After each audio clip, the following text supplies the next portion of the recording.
We are actually headquartered right here in Portland, Oregon.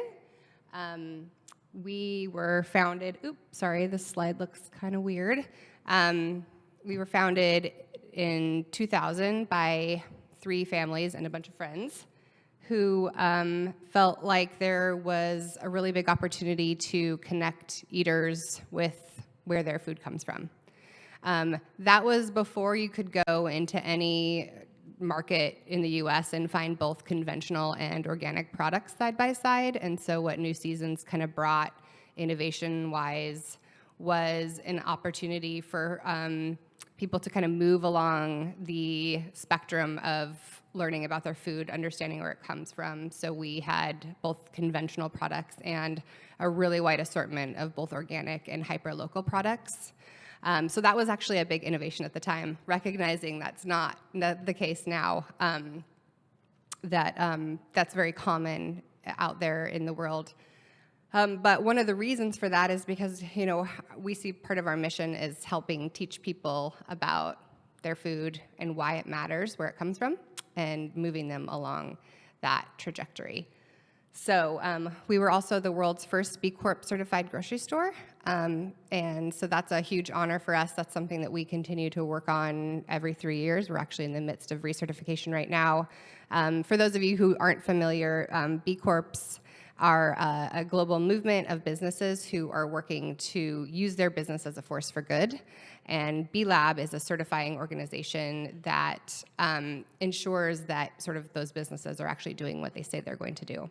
And we're held to a very high standard, working towards best-in-class progressive policies on the environment, on the community, workers, governance issues, and our customers. So it's a really unique and very cool business organization. Some big names like Patagonia and others have been part of the movement since the beginning. We actually just hit our 10-year mark as a B Corp, so that's another part of my role as the sustainability leader for the company. So we have 20 neighborhood markets. We opened our 20th market just last month.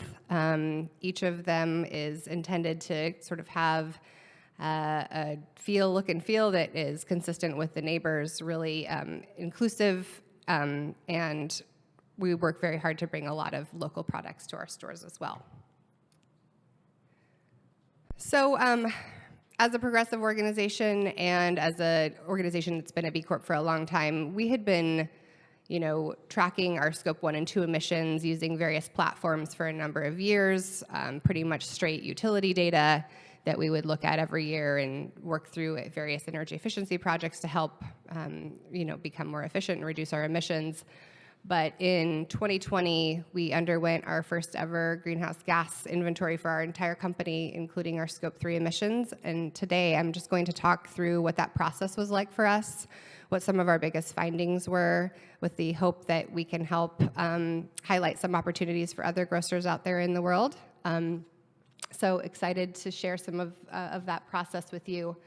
I actually gave this presentation to our senior leadership team about 2 weeks ago. And so to your point earlier, Colin, I think it's just really, really important and meaningful to bring the C-suite along and sort of make them feel like it's their idea, because it's a really incredible and powerful thing when everyone is committed at the same level. And luckily they were and they are, and this is really hard work. I've kind of captured this intentionally very simply. I'm sure many of the sustainability professionals in the room will have very similar slides in their own decks, so we're really focused on energy efficiency, big systems-wise. In grocery stores, there's a couple of systems that really take up almost the entire load of the store. That's HVAC and refrigeration, and then lighting. And then focusing on green power procurement, both through renewable energy credits, moving towards electrification, which is hard when you run kitchens, working to install solar on buildings that we don't own, and then where we need to, purchasing nature-based offsets in the process. And then one part I will highlight today is in our supply chain work as well, which we talked a little bit about this morning, but really interesting and powerful to start looking at how we can partner with those in our value chain to help deliver really big changes within the regional food economy. And so I'll be excited to share a couple of examples of that.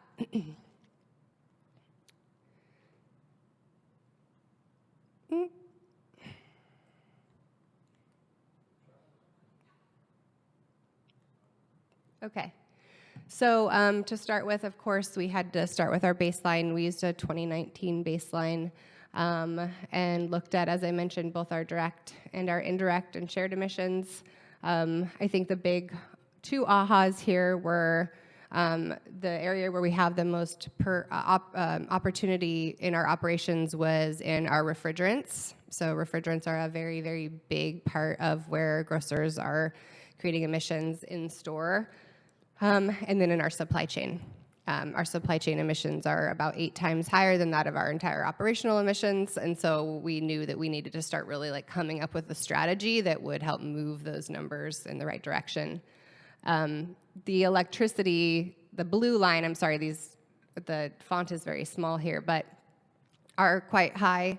However, we've been purchasing renewable energy credits through a third party for the last several years, and so that effectively makes that scope 2 emission 0. So that was where we started.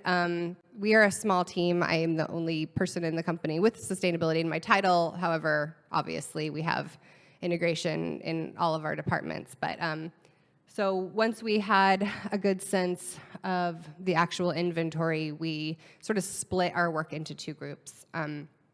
One was on the operational side, so really getting close with our store development team, our facilities team, our operations teams to explain what the data meant and where it came from and how to evaluate it and then how to prioritize the work. And then the other team was our merchant group, which was really the side that we'll talk about when it comes to the supply chain and shelf item side of the business. Related to our operations, the first thing you can see there is really about refrigerant leaks. We have seen refrigerant standards changing over the last several years, and when you build a grocery store, you're building a store for 20 plus years, and so catching up the infrastructure with the best-in-class gas systems is actually a really big task. So we've taken a couple of different approaches to that. And then the things that you would expect, so reducing natural gas usage, creating more energy efficiency systems within the stores, and electrifying where possible. This was actually really interesting to really sit and think about where we had opportunity in our stores to remove natural gas altogether. We have some opportunities in our kitchens to change out our ovens, and even that small change at every single one of our stores has a pretty big impact. And so having very specific clarity about what can be done was really helpful. I should have mentioned that not only did we, of course, work internally with a bunch of cross-functional groups, we hired a third party to help us do this evaluation. So they actually, developed the data using the greenhouse gas protocol, and then helped us identify kind of our hotspots and our priorities throughout this process. They're an amazing company out of Eugene called Good Company, recently purchased by a local organization called Parametrics. So they're wonderful. And then we needed to also look at new stores. So we are in growth mode. We opened a store last month, as I mentioned, and we are opening a store next year and the year after. And so one of the other major opportunities is just understanding what we can do in our new stores. And the first thing that we have committed to doing and have done in the last couple of stores is change that the refrigerant system to CO2, which has a huge impact on the emissions of those stores. And then we are moving towards electrification as well. So we'll be opening a store in a couple of years in 2025 where we'll be using a heat pump system instead of natural gas for HVAC, which is really exciting, and it's also kind of a trial, which has its risks, certainly. So those are a couple of big changes that we've been evaluating and putting into our capital budgets. You'll notice my asterisk here at the bottom, which is kind of leftover, honestly, from my presentation to our senior team, but this is the kind of reminders that we're constantly giving, right? Like, these things do cost money. When we're talking about huge changes to critical systems and equipment, that sometimes can increase the price tag at the outset. And so then usually the follow-up to that is when we evaluate the cost of operation and maintenance over time, we often see a reduction in cost. And so those are the conversations that I'm continuing to have internally with my teams. And then, as I mentioned, clean energy procurement. So we are exploring any opportunity for renewable natural gas. However, it's not currently available at scale. And so those are sort of the biggest operational opportunities that we're working on at the moment. Our climate action roadmap that we've developed with Good Company and internally is a 3-year roadmap. So we'll go back and do this exact same process in a couple of years from now so that we're continuing to understand what the highest value, what the biggest opportunity for emissions reduction, and what those costs associated are. So we're kind of taking it in a very tranched way. Okay. And then a number of sort of qualitative changes as well. So, we need to add refrigeration doors on a couple of the oldest stores that we have. We implemented a preventative maintenance program on our refrigerant systems that actually created some very, very surprisingly effective changes that we sort of didn't realize were a gap until we were able to look at the entire inventory at once. As I mentioned, installing CO2 in new stores as a refrigerant system, developing green leases with our partners, including some sub-metering. We are operating a number of older stores where, it's just difficult to understand where the issues are coming from. We lack controls. So sort of this basic stuff that just helps you continue to be able to manage your buildings more efficiently and effectively. And then LED, and we are hoping to do some solar PV, and we'll find out if that's possible. I won't go into detail there, but just wanted to kind of show you what changes we have been able to make on the refrigerant side. On the chart on the lower right of the screen there, after that PM system was installed the year before, we saw a really huge reduction. And sort of we'll ask you to ignore the 2020 bar because 2020 was a really weird year, and I don't really know that I totally trust that data. So there's a whole bunch of noise there. And then I think the other just like really major aha from a refrigerants perspective was where we sit at some of our older stores. We're using 404A, which is a high global warming potential HFC that has, a global warming potential of nearly 4,000.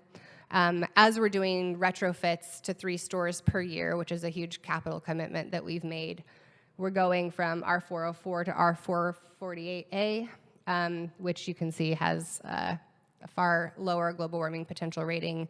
That in conjunction with some predictive maintenance technologies that we're exploring, and that increased preventative maintenance on our refrigerant systems has really changed our ability to manage those emissions associated with refrigerant leaks. And then the really most important thing that we're continuing to put in our specs and standards is that CO2 system for new stores, which you can see is barely showing up. The global warming potential of CO2 as a refrigerant is essentially negligible. So really helpful to kind of show this to our leaders and help them see and understand this side by side with the costs and other potential negative outcomes of leaks themselves. They are very, very bad for the refrigerant equipment. They're quite capital intensive to maintain. They break frequently, and the other huge issue, of course, is that when you have refrigerant go down, you lose product. And when you're a grocery store, your entire purpose is to sell the product, and so that leads to food waste. And food waste is another one of our major pillars of operational opportunity. So there's a lot of this tied into sort of the entire business, and I think when you're someone in a role like mine or like many of yours, making as many of those ties to the bottom line and to the overall kind of mission of the company is extremely important. The refrigerants thing is like the least sexy sustainability story there is, and yet it's like the one that I just like have my refrigerant flag and I just walk down the halls and talk about it all the time.